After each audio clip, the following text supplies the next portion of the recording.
Hey everybody, Dave Acton checking in, and sometimes on Sunday night we like to talk about self-defense. So tonight we're going to talk about subsonic ammunition, kind of taking advantage of the shortages in the 22 long rifle, 22 LR rounds. So let me give you some lingo, so if you go to the gun store, you know what to say to the clerk.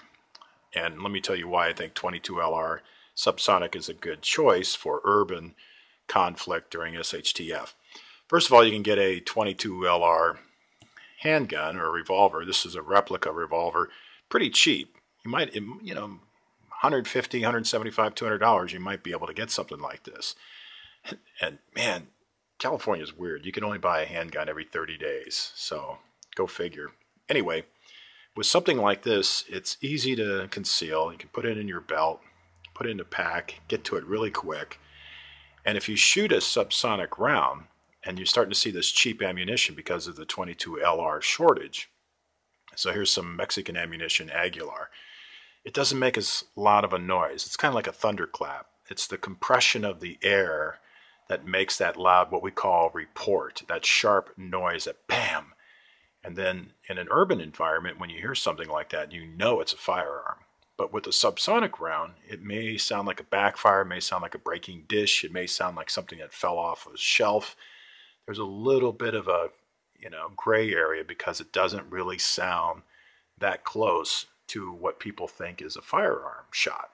Whereas the bigger weapons, bigger calibers, 1911 firearms, which is the 45, and then the 40 Smith & Wesson, they make pretty loud noises. Let's face it, they have a sharp report, and it might even give your position away.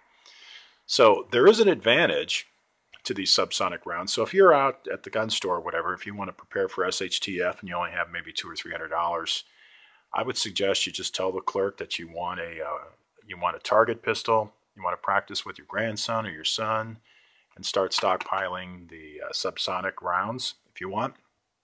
And it's good for close quarters self-defense. It's not going to stop anybody charging you. I mean, you're going to unload 6 rounds on somebody and they could keep on coming after you. You might just piss them off, but that's why you have to be good at headshots. But you can kill somebody with a 22 LR, there's no question about it. But from a maneuvering standpoint, this is just kind of a nice maneuvering. Now, I recommend personally that this be one of many weapons in your arsenal, and this is just to kind of keep folks back.